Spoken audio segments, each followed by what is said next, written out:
Fala aí. E aí, galera, tudo bom? Hoje a gente está aqui com o gaitista Márcio Abdo. Tô aqui com o meu amigo Ed Blues, da banda Zona Blues. Vamos fazer um shuffle aí pra vocês.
E ele vai contar um pouquinho pra gente sobre a carreira dele, sobre o blues e sobre o instrumento dele, que é a gaita. Tudo bom? Tudo bem, Tony? Beleza? Prazer. E aí, como é que você descobriu a gaita? Como é que você começou a tocar esse instrumento? Engraçado que você vê em várias casas, várias famílias, você vê alguém que sempre teve uma gaitinha em casa, né? Comigo não foi diferente, né? Então apareceu uma gaita na minha casa, não sei através de quem. E eu comecei a tentar tirar algum som daquele instrumento. Apesar de não ser o meu primeiro instrumento, com 15 anos eu tocava bateria, depois eu fui tocar saxofone, mas até então não tinha me encontrado assim com um instrumento mesmo. E aí com a gaita eu descobri um instrumento que para mim, na minha opinião, é o que mais imita a voz humana. Eu tinha essa necessidade de colocar todo aquele sentimento dentro de um instrumento. Foi até por causa disso que eu tive já na minha infância essas influências de blues e rock. Já comecei a me interessar justamente já para juntar com a gaita.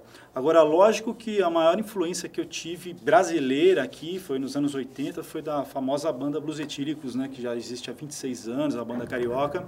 Foi onde eu conheci o Flávio Guimarães, tal, que era o gaitista aí atuante, tudo. Foi realmente, acho que ele é o papa da gaita aqui, que veio, todo mundo veio depois dele, assim, né? E eu comecei a trilhar nesse caminho do blues por referência do Flávio Guimarães e por referência do Blues Etílicos. Só que hoje eu toco completamente diferente, segui outros caminhos, né? Hoje você tem a internet, vê os próprios gringos que vêm para cá, você vai seguindo outros caminhos, né? E assim eu fui trilhando a minha estrada. Oh, muito legal. Você acha que o blues ele está tendo um aumento de público ultimamente ou você acha que não? Como é que tá? Olha, o blues, tanto aqui no Brasil como nos Estados Unidos, até porque eu estive conversando com um gringo, Steve Geiger, né, lá da Califórnia, que estava aí esses dias, ele é o mesmo movimento que é lá, apesar de ser uma música de origem americana, o mesmo altos e baixos de lá é aqui também.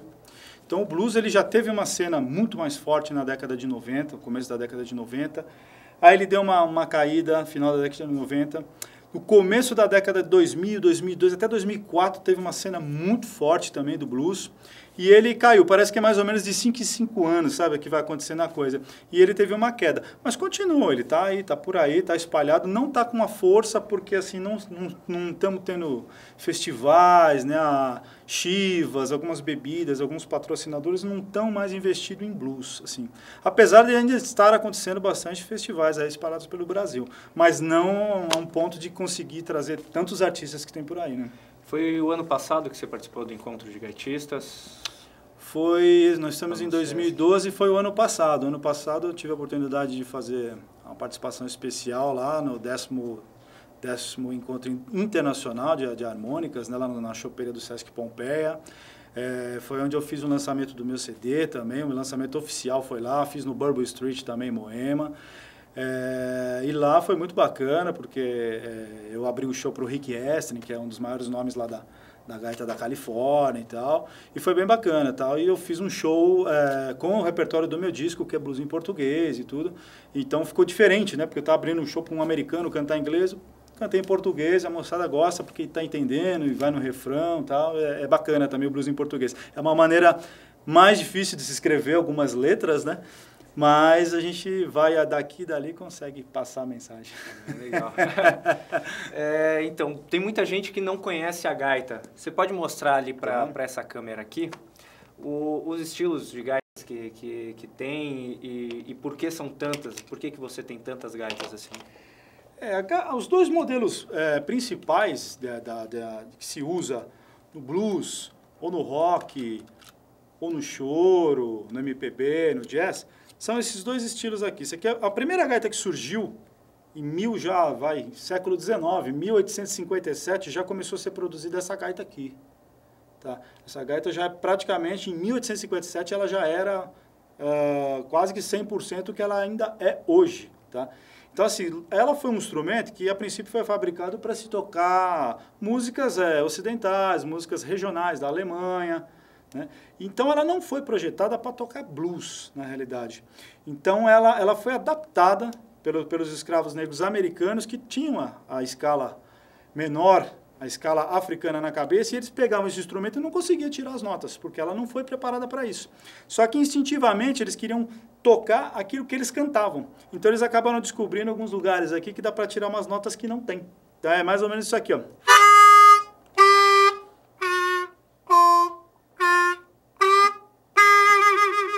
Então, assim, por ela ser menorzinha e parecer ser mais fácil, ela é bem mais difícil, né? Porque é a mesma coisa que fosse um trompete, você tem que mudar a embocadura para poder tirar determinadas notas e tem que tirar com precisão, porque senão fica aquela salada toda, né? Uhum. Essa gaita aqui, que é a gaita cromática, que a gente chama, ela já veio bem depois. Ela já veio já em 1927, mais ou menos, e começou a ser produzida essa gaita.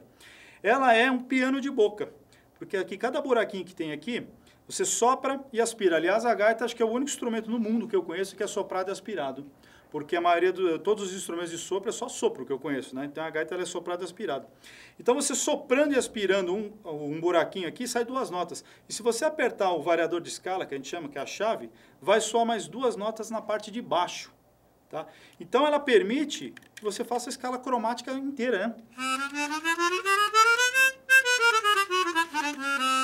Então, apesar dela ser maior, dá uma impressão que é mais difícil, eu acho ela muito mais fácil para se aprender, porque estão todas as notas aqui prontas, né? Então, assim, teclas brancas e teclas pretas. Apertou aqui é a tecla preta do piano e o resto é tudo tecla branca. Então, é mais fácil. Então, esses dois modelos são os dois modelos mais usados para se tocar 90% dos estilos musicais.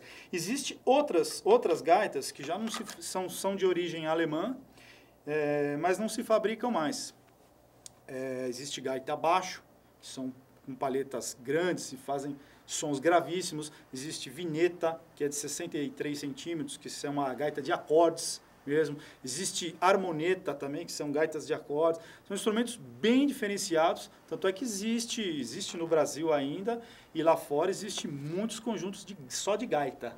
Então, o pessoal faz uma harmonia aqui, outro faz o baixo ali, outro faz o solo, outro faz uma quinta voz, e assim vai. Então, existem vários conjuntos americanos. No Brasil também tem alguma coisa, lá no Sul tem, aqui em São Paulo também tem, desses conjuntos de gaita, né? Só de gaita mesmo. Legal. Nos bares, qual que você costuma usar mais, assim? Tudo que você vai escutar, hoje, se você reparar, você vê muita trilha de novela, trilha de filme.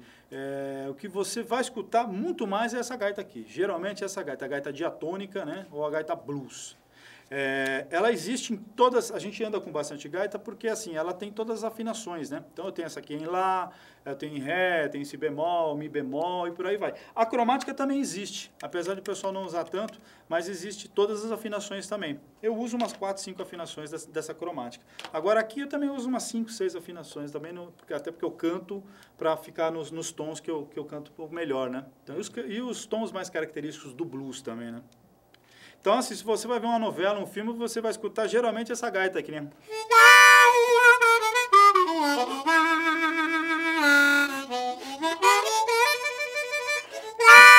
Então, ela tem esse som rasgado, né, característico e tal. Por isso que eu gostei muito desse instrumento, porque ele tá aqui, né? Põe tudo pra fora mesmo. Eu grito através do instrumento. Bem legal. E também você é professor, né? Você dá aula de gaita. Professor, dou aula de gaita. Eu tenho uma escola aqui na região do Tatuapé, se chama H-Unit. Ela é a única escola no Brasil especializada em gaita. Então eu tenho, além de salas de aula, lógico que existe aula de todos os outros instrumentos também, mas é uma escola voltada mais para gaita. Além de mim, existem outros professores de gaita também, gente que está aí tocando, aí está nativa. E a gente fez um espaço completamente voltado assim para a gaita, desde exposição de quadros, venda de instrumento. Os alunos têm a oportunidade de fazer aula prática com banda, a gente tem um estúdio lá, a gente tem até sabonete de gaita, pra você ter uma ideia. Tem coisas que você nem vê, o cara vai lá, tem até bijuteria, coisas envolvidas com gaita, chaveirinho, tudo, adesivos. Então a gente tentou e está cada vez mais aumentando, tudo que puder colocar relacionado à gaita, amplificador, microfone, a gente tem para vender cabo, tudo. O cara precisa de uma música, o cara precisa de um arranjo que ele quer apresentar para o pai dele no final do ano, no aniversário dele, um negócio, a gente vai lá, filma, faz um clipe. Então a gente tem uma escola e uma produtora junto lá também. Eu desconheço no Brasil alguém que tenha algum espaço assim voltado 100% para a gaita, né? E também, você é professor, mas você também estuda música. Sim. Hoje você estuda aqui na Unisantana. E quando que você resolveu estudar, assim, um curso superior de música? Eu me formei em 1995 em jornalismo. Eu sou formado em jornalista, mas nunca exerci. Porque o meu negócio sempre foi a música mesmo. Eu acabei fazendo uma faculdade para agradar os pais, né? Aquela coisa de antiga. Mas eu sempre soube que o meu caminho era música. E eu estudei, comecei a tocar gaita, meus primeiros passos foram em 89. E a gente sempre teve uma grande deficiência de professores naquela época. Hoje existe já muita informação aqui, mas o meu início foi bem difícil. Hoje uma informação que eu passo por um aluno, às vezes numa aula, eu levei 5 anos para descobrir, né? E aí o que aconteceu? Chegou um ponto que existiu a necessidade de se aprender música mesmo, né? Porque você tocar um instrumento... aliás, assim, no Brasil a gente tem uma cultura de aprendizado de música diferente dos Estados Unidos ou da Europa. Porque assim, aqui agora que voltou a lei, né? 2008, Lula decretou a lei para ter musicalização nas escolas, obrigatoriedade. Mas assim, a criança norte-americana, ela já nasce, na infância dela, ela já aprende música, ela já aprende a ler partitura, ela já aprende alguma noção de harmonia, mesmo sem saber tocar nenhum instrumento. Às vezes ela não vai querer ser músico, mas ela já tem essa noção. E no Brasil não, no Brasil a gente tem a cultura de aprender a executar um instrumento. Você vê o cara com um violão, pega uma revistinha, vai na internet hoje, tira uns acordes, tá cantando, tá tocando, às vezes num bar, tá tocando, mas não sabe o que tá fazendo. Então, assim, chegou num ponto que eu quis saber, eu falei, não, eu sei tocar, eu tenho tantos anos tocando na noite, mas tem muitas coisas de música que eu quero saber. Então, eu estudei harmonia uma época com o professor Ronaldo Dias, tudo. Eu toco um pouco de violão hoje, toco um pouco de contrabaixo, porém, eu quis avançar na harmonia. Porque, assim, apesar de o blues ser a minha música de coração, de alma, eu gosto de tocar os outros estilos também, né?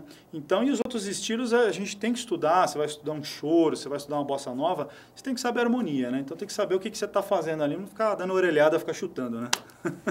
Vamos ouvir mais uma música aí. Uma desse CD, pode ser? Pode ser.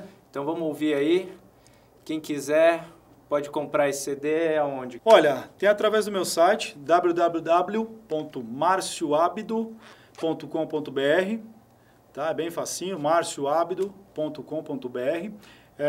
Pode mandar um e-mail para mim também, marcio.abdo@hotmail.com. Tem o meu site da minha escola, que é www.h-unit,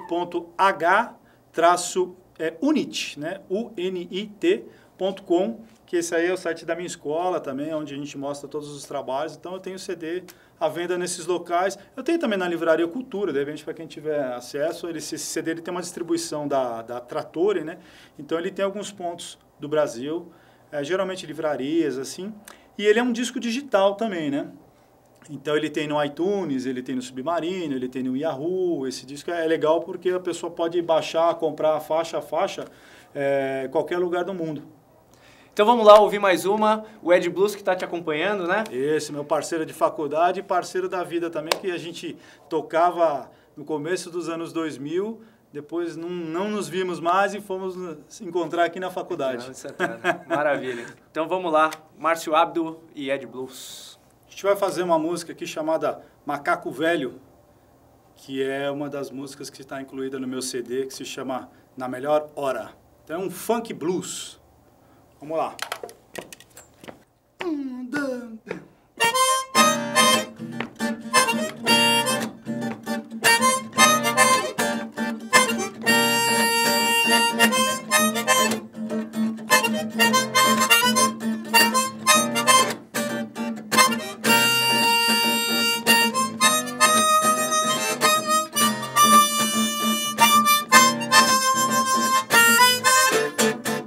Não estou aonde eu quero, mas eu sei onde vou chegar, porque sou macaco velho.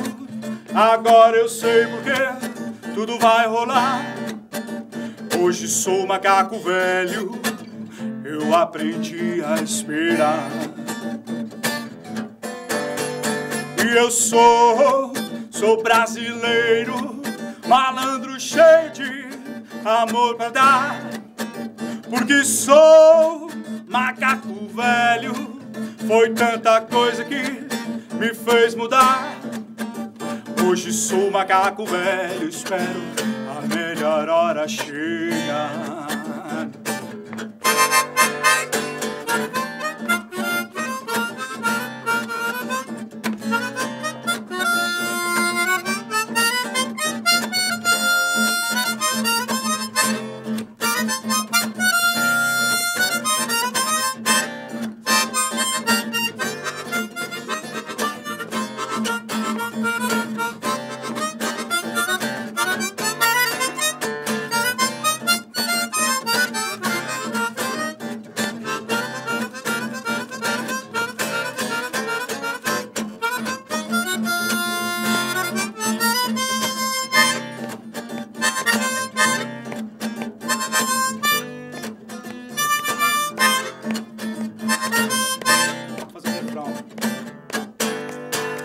Hoje sou macaco velho, hoje sou macaco velho, hoje sou macaco velho, hoje sou macaco velho, hoje sou macaco velho, espero a melhor hora chegar.